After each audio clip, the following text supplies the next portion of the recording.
नमः। धर्माचा जण मूर्तिमान पुतळा भासे जना भुवरी दीक्षा देव निजो जगतिया बद्धास हो उद्धरी वाणीने वदता भागवती कथा व्यासा प्रति भासला तो हा गुरु श्री जनार्दन असा पाठांगणी शोभला। सद्गुरुनाथ महाराज की जय। हरे नमः।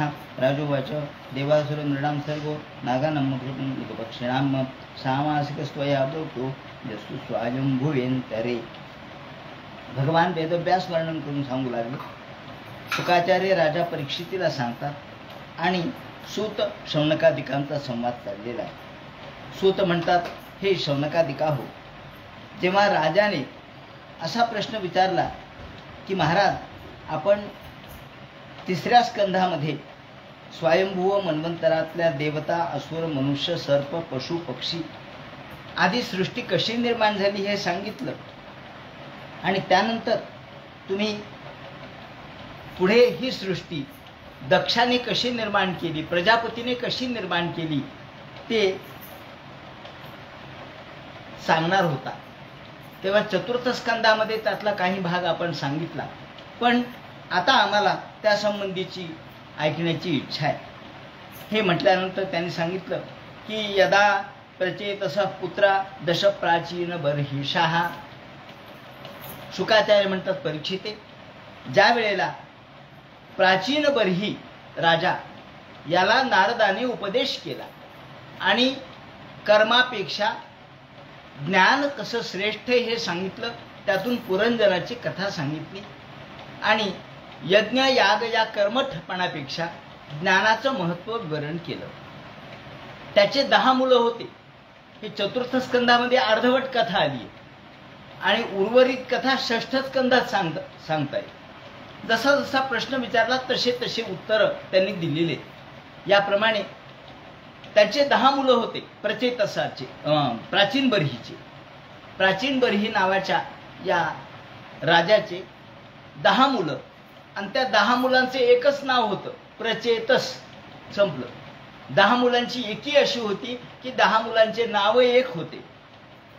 हे सगळे 10चे 10 मुलं तपश्चर्येसाठी समुद्रामध्ये गेले आणि समुद्रात गेल्यानंतर समुद्रातून जेव्हा बाहेर आले त्यावेळेला त्यांना सगळीकडे झाडी एवढी दिसली, गर्द, की जायला जागा नाही, कुठून जावं कळेना। प्रचंड अरण्य एवढं वाढलं, जी झाडी, ज्या झाडीमधून जाता सुद्धा येईना, पाय टाकता येईना।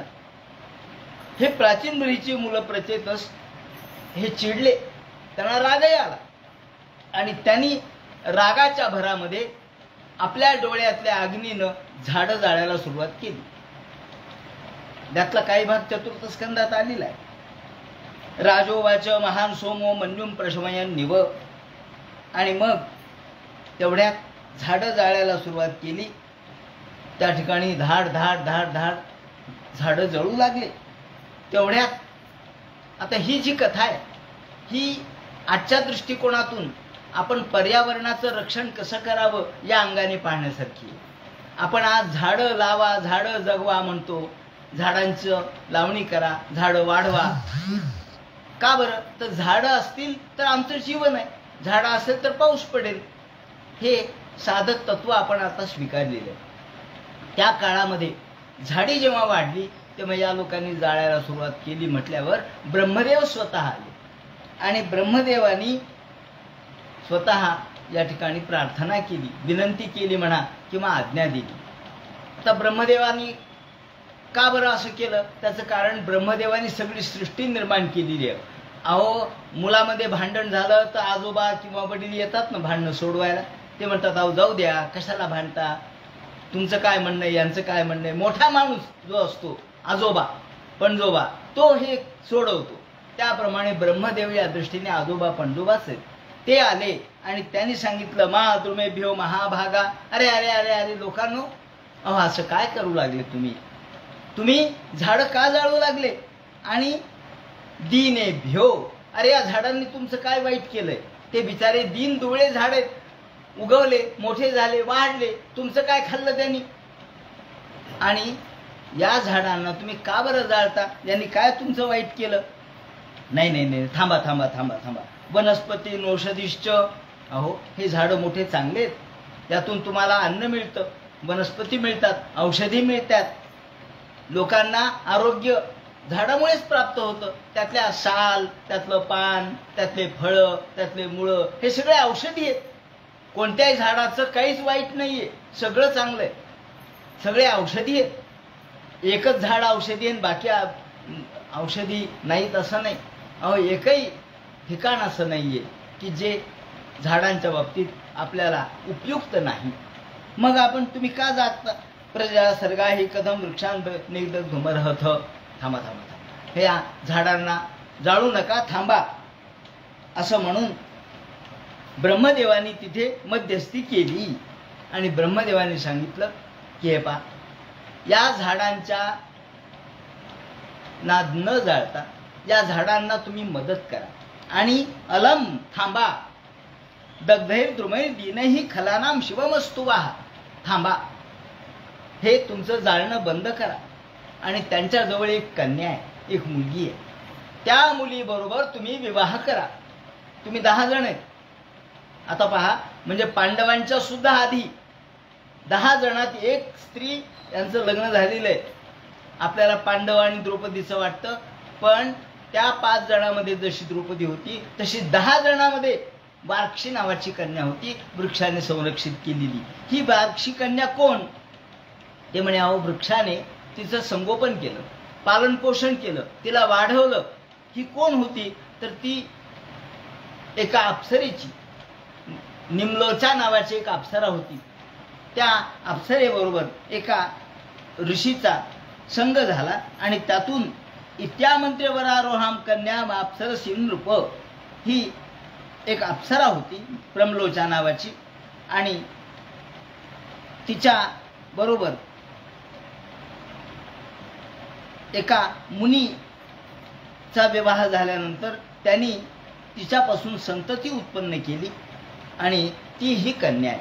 परंतु ही अप्सरा निघून गेली स्वर्गामध्ये आणि मुनी निघून गेले, मग हिचं रक्षण कोण करणार? तेव्हा तुम्ही हिला पत्नी म्हणून स्वीकारा. याप्रमाणे हिला पत्नी म्हणून स्वीकारा. हिच्यापासून पुढे दक्ष जन्माला आला. जेव्हा दक्ष 3ऱ्या स्कंधामध्ये ज्या दक्षाचं मस्तक भगवंतानी उडवलं आणि पुन्हा बसवलं, आणि त्यावेळेला त्या जन्मातला दक्ष गेला, मग पुन्हा दुसरा जन्म झाला, तो हा बार्क्षी कन्येपासून झाला आणि या दक्षापासून पुन्हा संतती निर्माण झाली. त्याप्रमाणे ते म्हणतात, यस्य प्रजा विसर्गेण लोका आवृता स्त्रया. याप्रमाणे या प्रमलोच्या अप्सरेपासून जी कन्या निर्माण झाली, जी वृक्षाने संरक्षित केली, त्या कन्येचा यांनी विवाह यांच्यासोबत ब्रह्मदेवाच्या आज्ञेने लागला आणि त्यांच्यापासून पुढे दक्ष प्रजापती निर्माण झाले, त्यांच्यापासून पुढे संतती निर्माण झाली.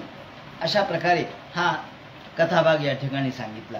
त्यानंतर पुढे ते सांगतात, भगवंताची प्रार्थना त्या सर्वांनी केली आणि मग हा जो दक्ष निर्माण झाला, त्या दक्षाची पत्नी असिक्री नावाची होती. या असिक्री नावाच्या दक्षाच्या पत्नीपासून पुढे एवढा सगळा विस्तार झाला. आणि याप्रमाणे शुकाचार्य राजा परीक्षितीला सांगतात, तस्यांश पांचजन्यां वै विष्णू मायुपब्रह्मितः. त्यानंतर त्यांच्यापासून, या दक्षापासून असिक्रीच्या ठिकाणी हर्यश्व नावाचे 10,000 पुत्र यांनी निर्माण केले. हे हर्यश्व 10,000 पुत्र दक्षाने निर्माण केले आणि हे पुत्र तपश्चर्येला गेले. दक्षाने सांगितलं, तपश्चर्या करा, देवाला प्रसन्न करा आणि संसार करा. ते म्हणले बरं. हे गेले तपश्चर्येला. तपश्चर्येला कुठे गेले? नारायण सतीर्थम, सिंधू नदीच्या तिथे एक समुद्र संगम नारायण सरस नावाचं एक तीर्थ होतं, त्या ठिकाणी गेले. नारायण सर नावाचं एक तीर्थ होतं. कुठे तर सिंधू नदीच्या पश्चिम तिथे भागामध्ये जिथे समुद्र संगम आहे, म्हणजे सिंधू नदी आणि समुद्र यांचा जिथे संगम होतो त्या ठिकाणी नारायण सरस नावाचं तीर्थ आहे. तिथे हे गेले, तपश्चर्या सुरू केली. आणि तपश्चर्या सुरू केल्यानंतर तपश्चर्येच्या मधून त्यांना भगवंताच्या आदेशाची ते वाट पाहत होते. तेवढ्यात तिथे नारदाची भेट झाली. नारद योग्य वेळेला जातात आणि काहीतरी काडी लावून येतात. याप्रमाणे नारद गेले. नारदाची भेट झाल्याबरोबर त्यांनी नारदाला नमस्कार केला. नारद म्हणे, का हो तुम्ही दक्षाची मुलं? म्हणले, हो. कशासाठी आलात? म्हणले, आम्हाला देवाला प्रसन्न करायचे. म्हणले, चांगली गोष्ट आहे. आणि नंतर ते म्हणले, नंतर आम्हाला त्यांनी सांगितले प्रजा निर्माण करा. अरे अरे अरे अरे म्हणले, तुम्हाला पुन्हा भोगातच टाकलं काय तुमच्या वडिलांनी? हे पहा, तुम्ही प्रजा निर्माण करायला हरकत नाही, पण माझ्या एका कूटाचं उत्तर द्या. भागवतामध्ये किती विविधता आहे पहा. भागवतामध्ये कथा आहे, भागवतामध्ये काव्य आहे, साहित्य आहे, नाट्य आहे, संगीत आहे. पण कूट कूट म्हणजे ज्याला काय म्हणतो आपण, कोड कोड कोड घातलं त्याला. जसं आपण कोड घालतो ना कोणाला, कोड्यामध्ये उत्तर असतं, पण ते जरा रूपकात्मक असतं. ते म्हणे, काय कोड आहे? ते म्हणले, आपा तुम्ही असा एक देश आहे की ज्या देशामध्ये एकच पुरुष राहतो, असा एक देश आहे. हा देश पाहिला का तुम्ही? आता याला कोड घातलं बरं का. म्हणजे या 10,000 मुलांना कोड घातलं. आणि ते म्हणले, नाही बाबा. अरे मग काय तुमच्या जीवनामध्ये अर्थ आहे जर तुम्ही असा देश पाहिला नाही की जिथे एक पुरुष राहतो? असा जर देश पाहिला नाही तर तुमचं जीवन निरर्थक आहे. किम सत्कर्मभिर्भवेत, प्रत्येक ठिकाणी हा खुंटा मारला. किम सत्कर्मभिर्भवेत, मग काय तुमच्या कर्माचा अर्थ आहे? काय तुम्हाला तुमचा उपयोग आहे? काय तुमच्या जीवनाचा अर्थ आहे? काय अहो तुम्ही हे पाहिलं का की एक बीळ आहे आणि त्या बिळामध्ये आत जायचा रस्ता आहे पण बाहेर जायचा रस्ताच नाही, असं एक बीळ आहे म्हणे. तथैक पुरुषम राष्ट्रम बिलमचा रस्तगमम, आत जायचा रस्ता आहे पण बाहेर जायचा रस्ता नाही. आणि त्या ठिकाणी अशी एक स्त्री राहते की जी अनेक रूप धारण करते म्हणे. आणि असा एक पुरुष आहे की जो व्यभिचारी स्त्रीचा पती आहे. आता खरं म्हणजे व्यभिचारी स्त्रीला पती कोण असतो? ती व्यभिचारी म्हणजे जर पती असेल तर ती पतिव्रताच असेल ना. व्यभिचारी म्हणजे तिचा कोणताच एक पती नाही. पण नाही नाही नाही, ती व्यभिचारी आहे पण तिचा एक पती आहे. म्हणजे असं कसं असेल? आहे म्हणले. तुम्हाला माहिती आहे का? म्हणजे आम्हाला काही माहित नाही. मग किम सत्कर्मभिर्भवेत, मग तुमच्या या जीवनाचा उपयोग काय? बरं जाऊ द्या म्हणले. तुम्ही अशी नदी पाहिली का? म्हणले, नद्या खूप पाहिल्या वाहतात. नाही नाही नाही, तशी नाही. उभयतो वाहम, नदी इकडे वाहते आणि इकडून इकडे वाहते. म्हणजे दोन्ही बाजूनी, पूर्वेकडून पश्चिमेकडे वाहते आणि पश्चिमेकडून पूर्वेकडे वाहते. अशी नदी पाहिली का? ते म्हणले, अशी कशी नदी असते? आहे म्हणले अशी नदी. मग नदी मुभतो वाहम पंचाद्भुतम ग्रहम, आणि 25 पदार्थांचं घर पाहिलं का? ते म्हणले, काय हो घर? सिमेंट दगड वाळू याचं घर असतं? नाही नाही नाही, म्हणजे 25 गोष्टींचं मिळून एक घर आहे. ते पाहिलं का? ते म्हणले, नाही. मग काय उपयोग आहे म्हणले तुमच्या आयुष्याचा आणि तुमच्या तपश्चर्येचा? आणि याप्रमाणे आणखी एक असं आहे, असं एक चक्र आहे की जे वज्राचं बनलेलं आहे, जे गरगर गरगर गरगर फिरतंय. आणि असं एक चक्र आहे आणि असा एक हंस आहे की त्याची कहाणी मोठी विचित्र आहे. कथम, ते म्हणजे आम्हाला या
भूपती. भूपती म्हणजे काय? राजा.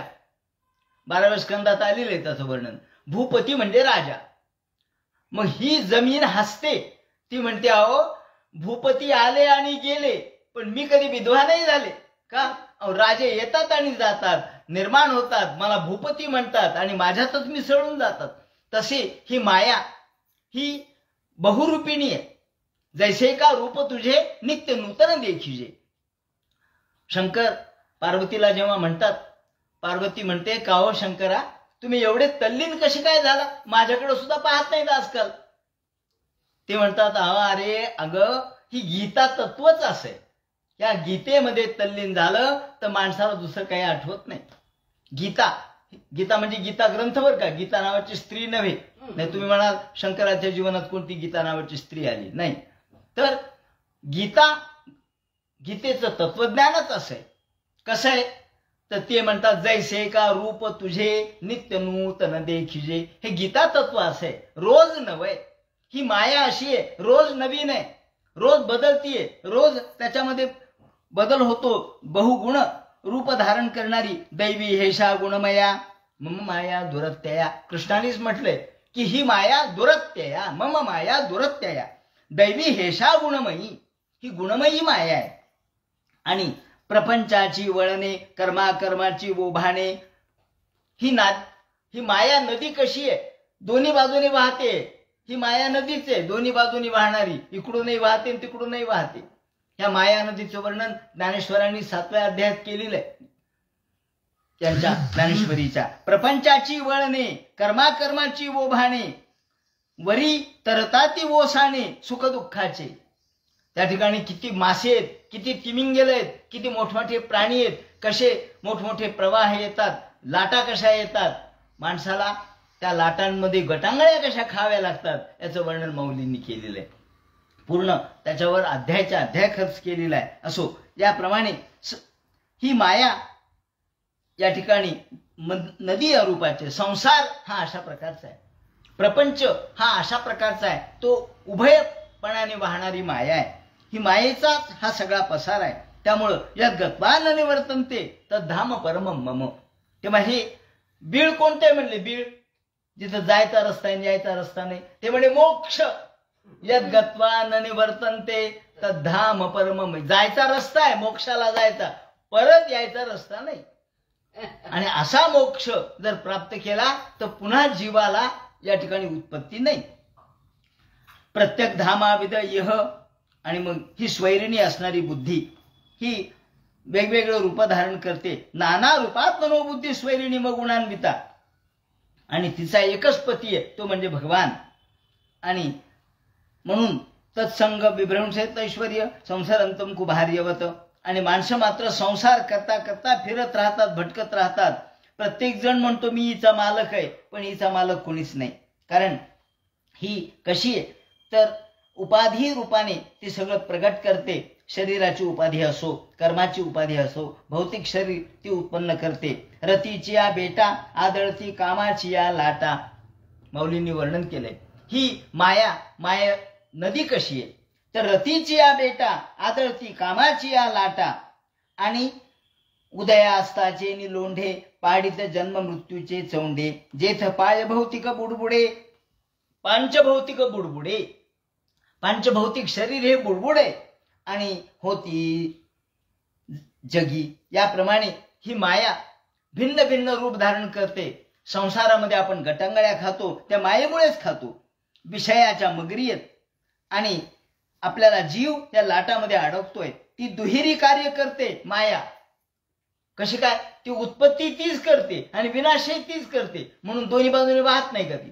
म्हणून ती उभय कार्य करणारी आहे, दुहेरी कार्य करणारी आहे. उत्पत्ती मायेमुळेच होते आणि विनाशही मायेमुळेच होतो. सृष्टप्यकरी मायाम वेला कुलांत वेगिनाम मत्तस्यताम विज्ञश किम सत्कर्म भेरभावेत. आणि ज्याने माया जाणली नाही त्यांनी काही जाणलं नाही, त्याचा जीवन व्यर्थ केलं. आणि म्हणून जोपर्यंत तुम्ही अध्यात्म जाणत नाहीत, मग तो हंस कोणता आहे म्हणे? तुम्ही जो म्हणला हंस आहे, अहो हंस हा निरक्षीर विवेक करणारा भगवान आहे. तो आपला आत्मा आहे, तो हंस आहे. हंसेन प्रतिबोधिता. हंस हंसेती ब्रूयात हंसन नाम सदाशिवा. हंस म्हणजे काय? सदाशिव. सदाशिव म्हणजे भगवान ईश्वर, जो आपल्या अंतःकरणामध्ये हृदयामध्ये स्थिर आहे. ईश्वर सर्वभूतानां हृदयेषु तिष्ठती भ्रामयन् सर्वभूतानि यंत्रारूढानि मायया.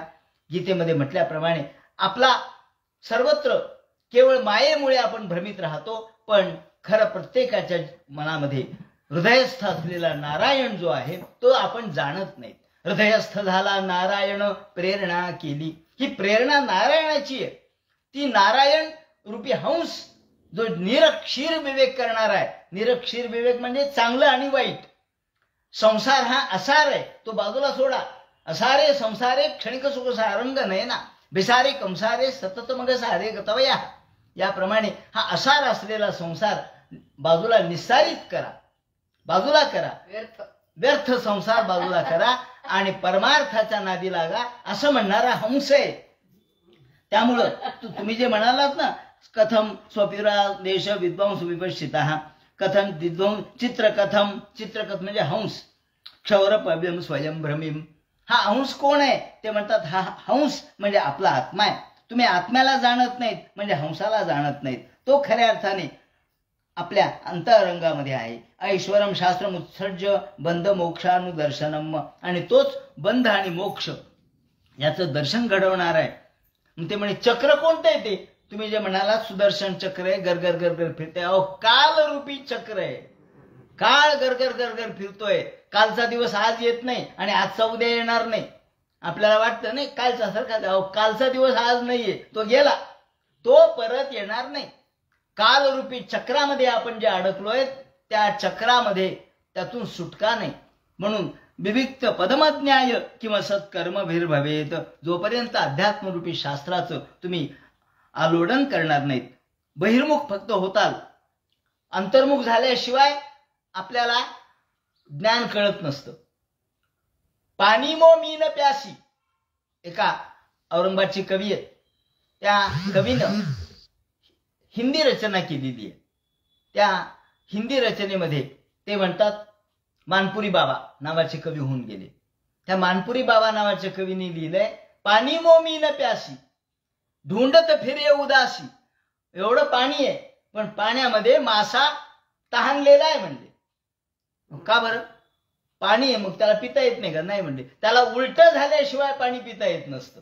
मासा जेव्हा उलटा होतो तेव्हा तो पाणी पिऊ शकतो. तसं आपण जेव्हा उलट व्हावं, उलट म्हणजे अंतर्मुख व्हावं, तेव्हा आपल्याला ज्ञान कळतं. नाही तर ज्ञान सगळीकडे, हे सगळे ग्रंथ भरले ज्ञानाने, पुस्तकं भरले ज्ञानाने, आपल्याला कुठे कळतंय? आपण अंतर्मुख होत नाहीत म्हणून आपल्याला ज्ञान कळत नाही. बहिर्मुख वृत्तीनं ज्ञान होत नसतं. अंतर्मुख वृत्ती केल्याशिवाय आपल्याला ज्ञान अध्यात्माचा परिचय होणार नाही. म्हणून ते म्हणतात, पाण्यामध्ये मीन मासा ढूंढत फिरे उदासी. का रे मला पाणी कसं मिळेल, पाणी कसं मिळेल? मग ते म्हणतात अरे उलट हो.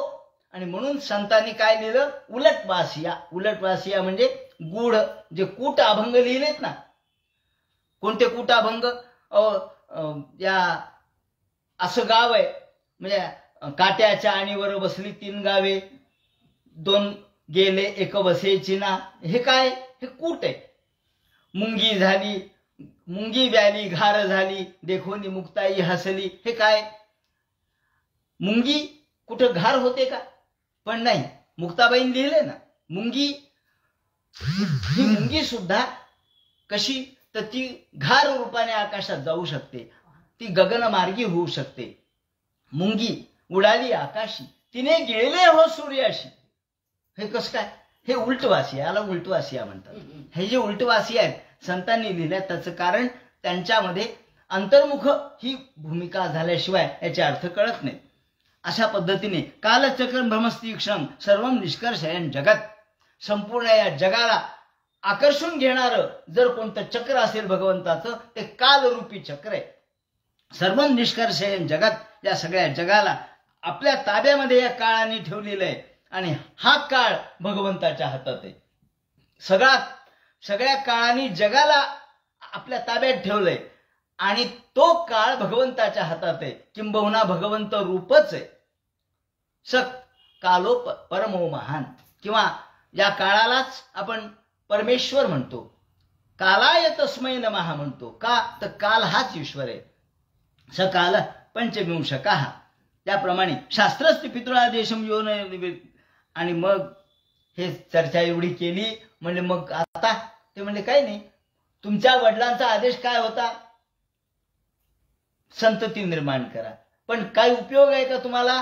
तुम्ही अध्यात्मामध्ये तल्लीन झाल्याशिवाय, तुम्हाला अध्यात्म कळल्याशिवाय तुमचं खरं या ठिकाणी मुक्ती नाही आणि तुमचं कल्याण नाही. तुम्हाला आत्मकल्याण करायचं असेल तर ब्रह्मदेवाचा आदेश माना, वेदाचा आदेश माना, का तुमच्या बापाचा आदेश मानणार आहे? ते म्हणले नाही नाही, ब्रह्मदेवाचा आदेश, वेदांचा आदेश मानला पाहिजे. मग बापाचा आदेश काय? संतती निर्माण करा. वेदांनी कुठे लिहिलंय म्हणले संतती निर्माण करा? नाही लिहिलं. वेदांनी तुम्हाला क्वचित नाही, तुम्हाला ब्रह्मचर्याने राहता आलं नाही तर लग्न करा असं म्हटलंय. तेव्हा तुम्हाला संशयाने सांगितलंय त्यांनी. म्हणून शास्त्रस्थ पितुरादेशम यो नैवेद्यवर्तकम. पितुरादेशम, वडिलांच्या आदेशापेक्षा शास्त्राचा आदेश मोठा आहे. हे त्याच्या मनावर बिंबवलं 10,000 मुलांच्या, आणि त्यांना पाठवून दिलं. ते गेलं, सगळे मुलं गेले. हा वाट बघत बसला. आणि दक्ष काय हो म्हणले, अजून आपले पोरं का नाही आले, पोरं का नाही आले? इथे व्यवस्थित राजन हरियश्वा एकच आहे तसा. हे सगळ्याच्या सगळे गेले. आणि आता मग त्यानंतर मग पुन्हा त्यांनी हर्यश्व नावाचे जे पुत्र आहेत ते पाठवून दिल्यानंतर पुन्हा शबलाश्व नावाचे 10,000 पुत्र निर्माण केले आणि त्यांना पाठवलं. म्हणजे जा तपश्चर्या करा, देवाला प्रसन्न करा आणि प्रजा निर्माण करा. पुन्हा नारायण सरोवराचे तिथे आले. तिथे पुन्हा नारद आले. म्हणले का हो? म्हणले तुम्ही दक्षाचे पोरं का? म्हणले हो. तुमचे भाऊ कुठे गेले बघा म्हणले तुम्ही. ते म्हणले कुठे गेले? आणि पुन्हा त्याला हे वाचिक कूट सांगितलं. त्यांच्या मनात परिवर्तन घडून आणलं. त्यांना सांगितलं बापाच्या आदेशापेक्षा वेदाचा आदेश मोठा आहे, जा. याप्रमाणे अभक्षा कथिशीन मासान, याप्रमाणे यांना पुन्हा याची बुद्धिभ्रंश केला. बुद्धिभ्रंश म्हणजे खरं चांगलंच केलं. पण हे म्हणले अहो माझे 10,000 पोरं गेले, दुसरे 10,000 गेले. एके दिवशी फिरत फिरत फिरत नारद यांच्याकडे आले, दक्षाकडे. तेव्हा दक्षाला कळालं की नारदाच्या अशा फितवण्यामुळं माझे सगळे मुलं परमार्थ मार्गी झाले. हे कळाल्याबरोबर दक्षाच्या घरी नारद विनाकारण आले. बरं आल्याच्या आले. दक्ष म्हणले का हो नारदा, स्वागत नाही, सन्मान नाही, सत्कार नाही, काही नाही केलं. का हो नारदा? अहो असाधो साधू नाम साधू लिंगे नसतोय. का हो म्हणले तुम्ही नुसते साधूपणाचं नाटक करता, तुम्ही नुसत्या माळा गळ्यामध्ये घालता, विणा हातामध्ये घेता, फिरत राहता, असाधो. तुम्ही साधू नाही आहेत म्हणले. साधूच्या नावाला कलंक आहे. तुम्ही खोटेपणा करता, दांभिकपणा करता. साधू लिंगेन, लिंग म्हणजे फक्त साधूचं सोंग केलंय तुम्ही. तुम्ही खऱ्या अर्थाने साधू नाहीत, संत नाहीत, काही नाहीत, महात्मे नाहीत. महात्म्याचं सोंग करायला लागलात. आणि असाधू कार्यवर कानाम, असाधूचं काम केलं तुम्ही. कोणतं असाधूचं काम? भिक्षोर मार्ग प्रदर्शित. माझ्या मुलांना तुम्ही परमार्थ मार्गाला लावलं.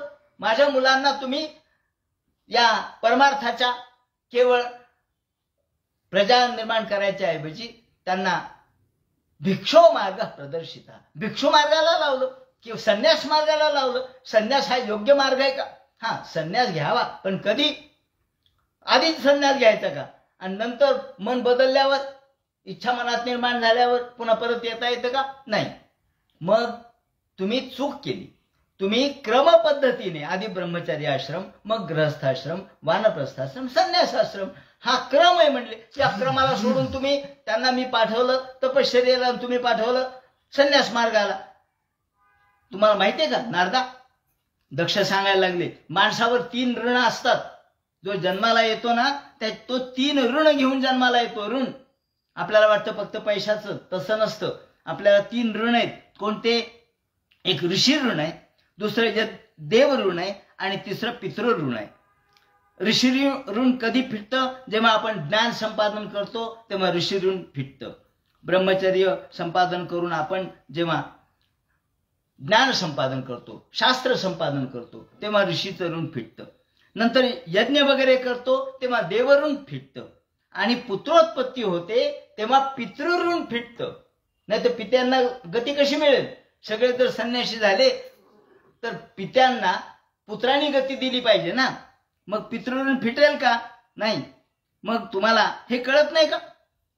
तुम्हाला फक्त भजमन नारायण तेवढं कळतं, पण हे कळत नाही. पापी आहेत तुम्ही. एवं त्वम निरनुक्रोशो बाला नाम धरे हे. आणि तुम्हाला हे कळतं का? नानुभूय न जानती पुमान विषय तीक्ष्णताम. अहो नारदा, जोपर्यंत माणसाची मनोभूमिका पक्की होत नाही, तो जेव्हा कच्चा असतो तेव्हा त्याला ज्ञान मिळून उपयोग नाही. ह्या ययातीचा एक भाऊ होता यती नावाचा. तो लहानपणीच ब्रह्मचर्य अवस्थेमध्ये निघून गेला, परंतु नंतर त्याच्या डोक्यावर परिणाम झाला आणि तो परत आला. का? अर्धवट ज्ञानी जे असतात ते पुढे संन्यास मार्गामध्ये टिकू शकत नाहीत, परत येतात. म्हणून नानुभूय न जानाती, जोपर्यंत माणसाला विषयाची तीक्ष्णता कळत नाही. विषय हा वाईट आहे, विषयम विषवत त्यजेत असं जे म्हटलंय. पण जोपर्यंत तुम्ही त्याचा अनुभवच घेतला नाही तर तुम्हाला कसं कळेल बरं? जोपर्यंत माणसाला अनुभव येत नाही तोपर्यंत त्याला कळत नाही. हा, एकदा अनुभव येऊ द्या, त्याला कळेल. आपण केवळ शब्दाने कळत नसतं, सांगून कळत नसतं. खूप गोष्टी आहेत सांगून कळत नाही. आपण लहान मुलाला म्हणतो अरे तो दिवा आहे, पोळल पोळल, त्याला कळतच नाही. ते एकदम दिव्यावर झापतात आणि मग पोळल्यावर पुन्हा कधी दिव्याकडे जात नाही. का? एकदा पोळलं ना. ज्याचं जळतं त्याला कळतं असं आपण म्हणतो ना, ज्याचं जळतं त्याला कळतं. तसं ज्याला तो अनुभव येतो मग तो त्या अनुभवाने शहाणा होतो. सगळ्या गोष्टी शब्दाने शहाण्या होण्याच्या नाहीत. आणि त्यात संसार तर आधी त्रिविध तापे पोळला, तोच एक अधिकारी झाला परमार्थासी. रामदास स्वामींनी अधिकारी म्हटलंय त्याला, जो पोळतो विषयाने. तेव्हा त्रिविध तापे पोळला. या 3 तापांनी, अधिदैविक, अधिभौतिक, आध्यात्मिक, या 3 तापांनी जो पोळतो, पोळून निघतो. आपण म्हणतो ना की दूध पोळलं तर आपण ताक फुंकून पितो आणि दूध पोळले. अनुभव, तर अनुभवाशिवाय माणसाला शहाणपण येत नाही. केवळ शब्दाने वरवर सांगून शहाणपण येत नसतं. खरं शहाणपण अनुभवानेच येतं. आणि या अनुभवासाठी त्यांना लग्न करू द्या ना, त्यांना लग्न करू द्या. या सौभरीला नाही का, नंतर अनुभव जेव्हा आला तेव्हा पश्चाताप झाला. अरे अरे अरे चुकलं माझं, मी एक मीनसंग पाहिला आणि मला हा अनुभव आला. माझ्या एकट्यापासून हे सगळे पंचसर्ग निर्माण झाला, माझे 50,000 मुलं निर्माण झाले मला. तेव्हा हे जे 5,000 50,000 ही जी संख्या झाली ती कशामुळे झाली? तर ती केवळ माझ्या एका इच्छेमुळे झाली. हे नंतर त्याला कळालं. ययातीला नंतर पश्चाताप झाला की चुकलं माझं, मी माझ्या मुलाचं म्हातारपण घेतलं. पण जोपर्यंत त्याला अनुभव आला नाही तोपर्यंत परिणाम झाला नाही. म्हणून शब्दाने कळत नाही, नुसतं वाचूनही कळत नसतं. नानुभूय न जानाती पुमान विषय तीक्ष्णताम. पुमान म्हणजे माणसाला विषयाची तीक्ष्णता, विषयाची कठोरता, विषय किती अवघड आहे, विषय किती भयानक आहे, हे जोपर्यंत त्याचा प्रत्यक्ष अनुभव येत नाही तोपर्यंत कळत नाही. म्हणून तुम्ही निर्विद्येत स्वयं तस्मान न तथा भिन्नधी हरे हे. तुम्ही त्याचा बुद्धिभ्रंश केला नारदा. दक्ष काय शहाणे नव्हते काय, दक्ष ज्ञानीच होते. ते म्हणजे नारदा चुकलं तुमचं आणि मी तुम्हाला शाप देतो, या चुकीचं प्रायश्चित्त तुम्हाला घ्यावंच लागेल. म्हणले काय काय शाप देता? म्हणजे तुम्हाला शाप, तुमचा पाय एका ठिकाणी कधीच थांबणार नाही, तुम्ही फिरत राहताल. म्हणजे ते म्हणले बरं झालं, चांगला शाप आहे, मला पाहिजेच होता. मला तरी कुठे जागा एका ठिकाणी थांबायचे, मी फिरतच राहणार आहे. म्हणले अनिकेता, मला माझं कुठं घर आहे? म्हणले मला घर नाही, दार नाही, प्रपंच नाही. नारदाची नारदी झाली होती, पण पुढे आपण ती कथा नंतर सांगू. नारदाची नारदी कशी झाली, नारदाला लग्नही कसं झालं नारदाचं, 60,000 पोरही झाले त्याला. आणि मग जेव्हा कृष्णाने त्यांना डोहातून बाहेर काढलं, नारद म्हणले हा कुठे गेले पोरं? म्हणले कोणते पोरं? ही माया दाखवली कृष्णाने नारदाला. तेव्हा अशा पद्धतीने नारद म्हणले मला तरी काय करायचे, संसार नाही, प्रपंच नाही, बायको नाही, घर नाही, दार नाही, मी आपला हिंडत राहतो. बरं झालं तुम्ही योग्य साथ दिला मला हिंडण्याचा, म्हणून माझ्या पायाला आता इथून पुढे चक्र. याप्रमाणे दक्ष प्रजापतीनं पुढे अर्थात त्यांचे मुलं ते गेले. मग हिच्यापासून त्यांनी त्यांच्या पत्नीपासून 60 मुली जन्माला घातल्या. या 60 मुलींचा वंश त्यांनी इथं सांगितलेला आहे. आता या 60 मुलींच्या वंशाचं विवरण त्यांनी या ठिकाणी केलंय. त्यानंतर 60 मुलींचा वंश सांगताना त्यांनी कोणकोणत्या असिक्रीपासून 60 ज्या मुली निर्माण झाल्या त्या 60 मुली दक्षांच्या कन्या ज्या आहेत त्या 10 धर्माला दिल्या आहेत. 10 मुली धर्माला दिल्या, धर्माच्या पत्नी म्हणून सांगितलेल्या आहेत.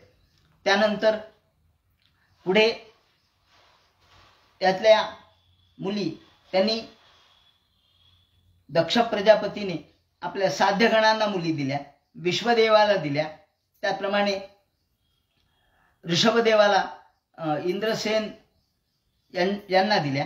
त्यानंतर मरुत्वतीला जी मुलगी दिली त्याच्यापासून 2 मुलं झाले, मुहूर्त आणि अमुहूर्त. वसू ज्या 8 आहेत त्या 8 वसूंना मुली दिल्या, त्यांच्यापासून द्रोण, प्राण, ध्रुव, अर्क, अग्नी, दोष, वसू, विभावसू हे झाले. त्यानंतर पुढे ध्रुवस्य भार्या धरणी, पुढे ध्रुवाची पत्नी धरणी हा दुसरा ध्रुव आहे. त्यांच्यापासून पुढे तृष्णा उत्पन्न झाल्या. त्यानंतर अग्नीची वसोरधारा नावाची पत्नी, अग्नीला मुली दिलेल्या आहेत, त्यांची वसोरधारा नावाची पत्नी, त्यांच्यापासून मुलं उत्पन्न झाले. त्यानंतर कृतिकेपासून स्कंद, स्कंद म्हणजे स्वतः कार्तिक स्वामी, हे कृतिकेपासून झाले म्हणून त्याला कार्तिकेय असं नाव आहे. कृतिकेपासून झाले म्हणून कार्तिकेय. ते भगवान शंकराचेच पुत्र आहेत, पण शंकर यांच्या रेताचं यांनी भक्षण केलं त्यांच्यापासून झालेले असो. याप्रमाणे विभावसूची पत्नी उषा याच्यापासून दृष्ट, रोचेश, आतप हे मुलं झाले. त्यानंतर दक्षाची नंदिनी, स्वरूपा यांच्यापासून रुद्रगण उत्पन्न झाले. त्यानंतर अंगिरा या प्रजापतीच्या पहिल्या पत्नीपासून स्वधा आणि नंतर स्वाहा अशा ह्या अग्नीच्या 2 बायका त्यांनी सांगितल्या.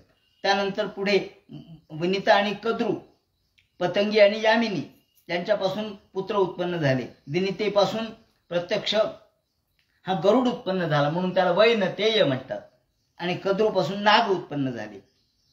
त्यानंतर कश्यपांच्या पत्नी, कश्यपाला 13 बायका दिलेल्या आहेत ना, 13 पत्नी आहेत. तर त्यामध्ये कश्यप पत्नी यात प्रसूत मिलन जगत हा जो सगळा काश्मीरचा जो भाग आहे तो सगळा कश्यपांचाच आहे. काश्मीर हे पूर्वी कश्यपांचंच होतं, कश्यप क्षेत्र आहे ते. त्या ठिकाणी सगळ्या कश्यपांचेच संतान आहे काश्मीरमध्ये. तेव्हा शृणु नामानी लोकांना मातृणाम शंकराणी च याप्रमाणे कश्यपाच्या पत्नींचं वर्णन केलंय. त्यानंतर पुढे पुलोमा वृषपर्वाचं, पुलोमा वृषपर्वा, धूम्रकेश, विरूपाक्ष यांचं वर्णन केलं. पुलोमाचा कालक आणि वैश्वानरांच्या पुत्रांचा उल्लेख केला.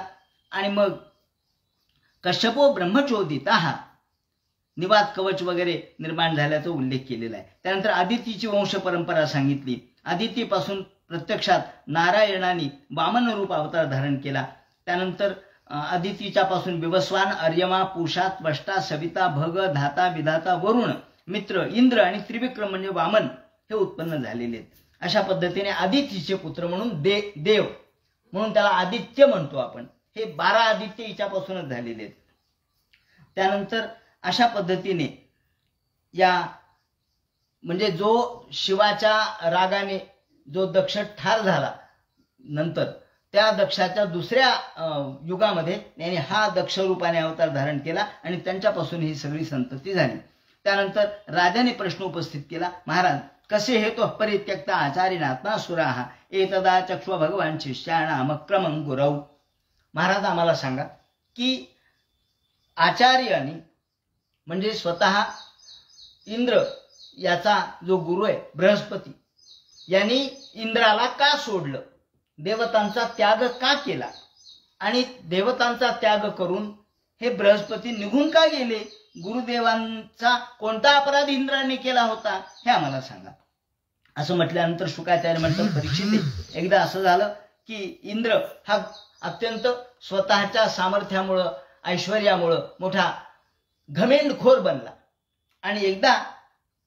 सगळे गण बसलेले असताना त्या ठिकाणी सिंहासनावर बसला होता उंच मरुद्गण होते, 8 वसू होते, 11 रुद्र होते, 12 आदित्य होते, ऋभुगुण होते, विश्वेदेव, साध्यगण, अश्विनी कुमार हे सगळे तिथं त्यांची सेवा करत होते इंद्राची. या वेळेला त्या सभेमध्ये बृहस्पतींचा प्रवेश झाला. बृहस्पती आल्याबरोबर इंद्र बसलेला होता ज्या उंच आसनावर, त्याच्यावरती छत्र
काय चुकतं कोणाचं की लागली विरोधी पक्ष, ह्याचं चुकलं की लागले ओरडा करायचा.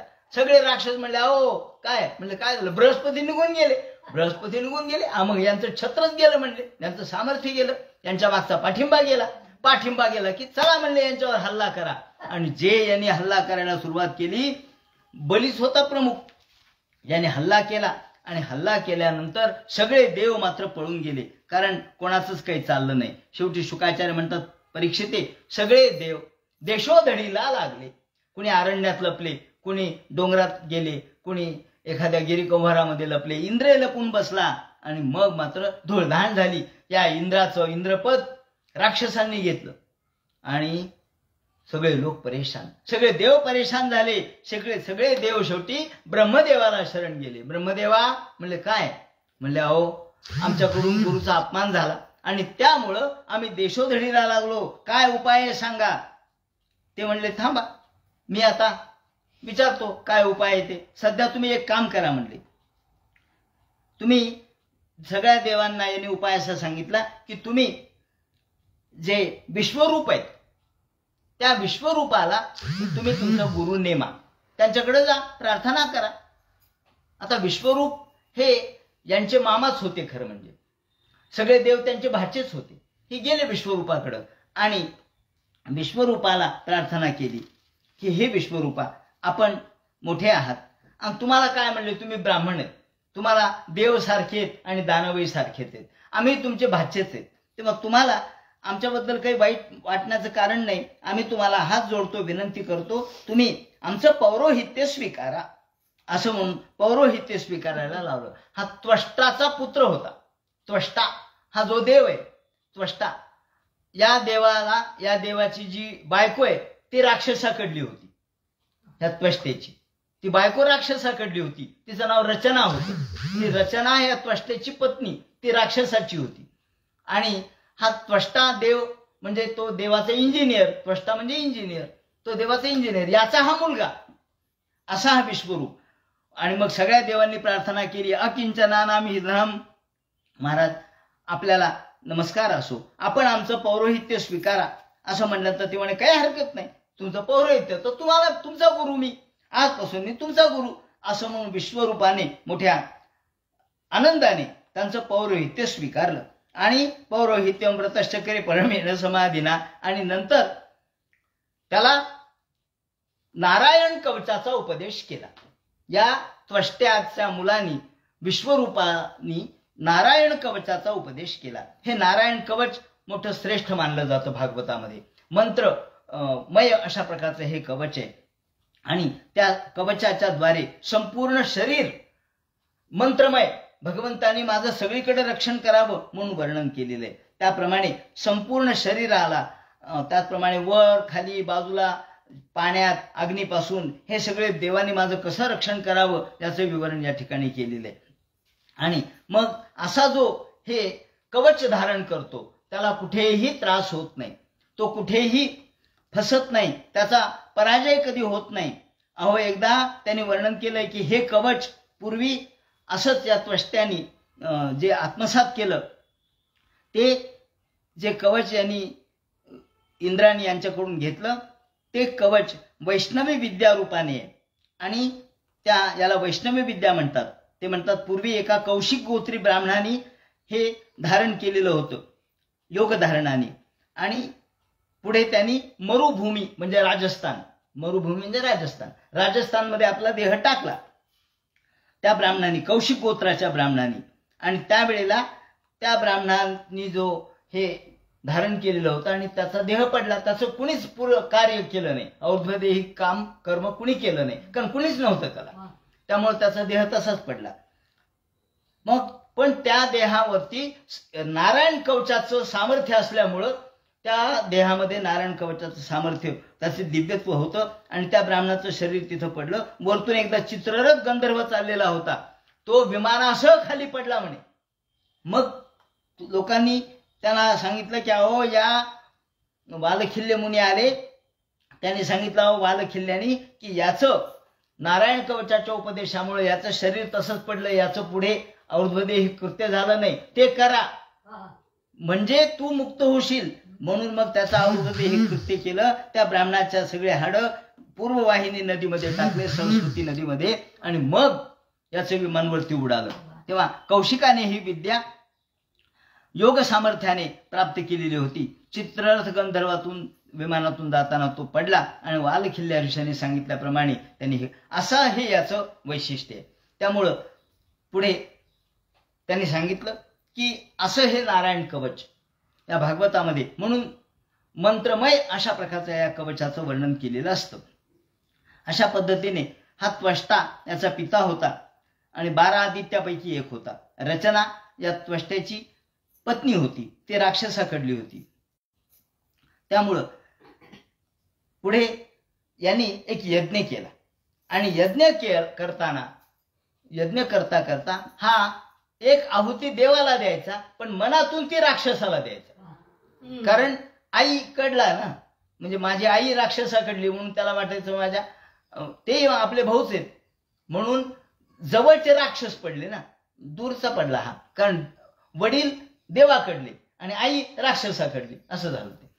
त्यामुळे याला वाटलं की आपण राक्षसाला आहुती द्यावी, म्हणून यजमानो वहत भागम मातृस्नेह वशानुगाह, मातृस्नेह वशानुगाह असं म्हटले.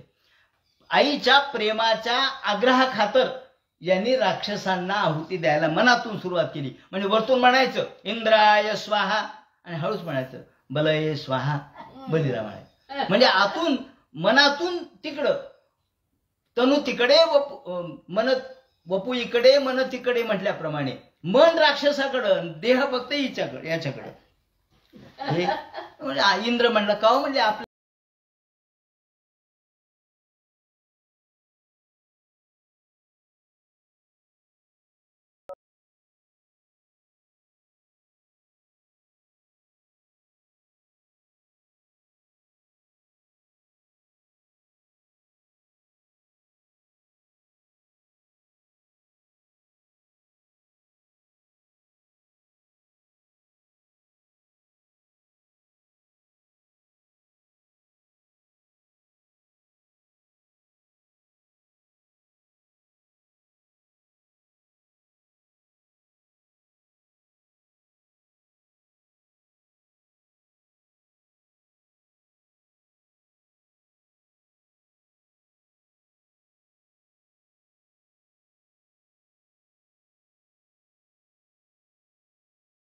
एकात एक मोठ्या अडी अडचणीत, म्हणजे आता ब्रह्महत्या घडली, इंद्राच्या मागं ब्रह्महत्या लागली. थांब इंद्रा, कुठं जातोस तू? काय ब्रह्महत्या लागली मागं, अहो ब्रह्महत्या लागली, आता काय करा? तेव्हा असं म्हणल्याबरोबर त्या ब्रह्महत्येचे, म्हणजे कुणी जर ब्रह्महत्या घेत असेल तर इंद्राची ब्रह्महत्या जाईल. म्हणजे ही ब्रह्महत्या कोण घेणार आहे? ते म्हणले आता ही ब्रह्महत्या कोण असेल तर बघा म्हणले. मग एक भूमीला प्रार्थना केली, म्हणजे हे देवी भूमी तू जगन्मातर आहेस आणि मी काय माझ्या स्वार्थासाठी केलं नाही, सगळ्यांसाठीच केलं, मग तू घेते का थोडी? भूमी म्हणली ठीक आहे, पण मला काय मिळेल? प्रत्येक जण म्हणतो मला काय मिळेल? ती म्हणे माझी ब्रह्महत्या घे, तुला तुझा खड्डा आपोआप भरून जाईल आणि त्या खड्ड्यामध्ये जर मी काही टाकलं तर ते खात होईल, खात, आणि मग त्यातून धान्य चांगलं येईल, म्हणजे तुझी प्रत वाढेल, तुला ते गुणच मिळतील ना चांगले. म्हणले हो बरं, म्हणजे तुझी सुपीकता निर्माण होईल, तू घे. याप्रमाणे ते पाप घेतलं, त्या पापाचं वाळवंट रूपाने तो पाप घेतलं, ते वाळवंट झालं राजस्थान वगैरे कडल्या भागात. आणि मात्र त्याला त्याचा उपाय म्हणून तिला हे सगळं खात पुरेणमयी, त्याला खत वगैरे म्हणजे तिला त्याची सुपीकता वाढली. त्यानंतर वृक्षांनी घेतलं, वृक्षाचं पाप म्हणजे ते डिंक आहे, आणि त्याला त्यांनी वरदान दिलं की तू छेदलं तरी तू उगवशील, तुला तोडलं तरी तू उगवशील. याप्रमाणे वृक्ष झाला.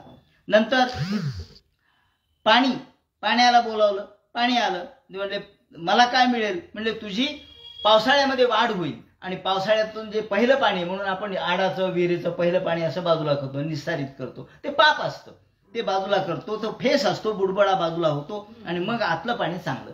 तेव्हा तुझं पाणी वाढेल, दुधात मिसळलं तरी सुद्धा द्रव्यामध्ये वाढ होईल असं सांगितलं. आणि मग स्त्री आली, अगं स्त्री तू आमचं पाप घेतेस का? इंद्र म्हणाल्यानंतर ती म्हणजे मला ठीक आहे मी घेते, पण मला काय मिळेल? ते म्हणे तुला मासिक स्त्राव रूपाने हे पाप तुझ्याकडे राहील, पण त्यातून तुला संतती उत्पन्न होईल, संतती प्राप्त होण्याचा हा उपाय आहे. आणि म्हणून शाश्वत काम वरेणाहम तुर्यम जगुरु स्त्रिया, तुला गर्भाला इजा न पोहोचता तुला कामभोग घेता येईल अशा प्रकारचं वर्णन केलं. आणि मग हे पाप निघून गेलं. त्यानंतर आता पुन्हा हाय गुरु गेला, मग आता काय करायचं? सगळे देव ब्रह्मदेवाला शरण गेले. म्हणजे काय करावं? ब्रह्मदेवानी सांगितलं ठीक आहे, आता आम्ही विष्णूला विचारतो. ब्रह्मदेवानी विष्णूला प्रार्थना केली, आता विष्णू काय उत्तर देतील आणि काय उपाय सांगतील, त्याप्रमाणे या वज्राची निर्मिती कशी होईल आणि या वज्राने वृत्रासुराचा वध कसा होईल, तो सगळा भाग उद्याच्या चिंतनात सांगण्यात येईल. हरे नमः. कुंडली गौरदे हर विठ्ठल, सीताकांत स्मरण जय राम, पार्वती पते हर हर महादेव.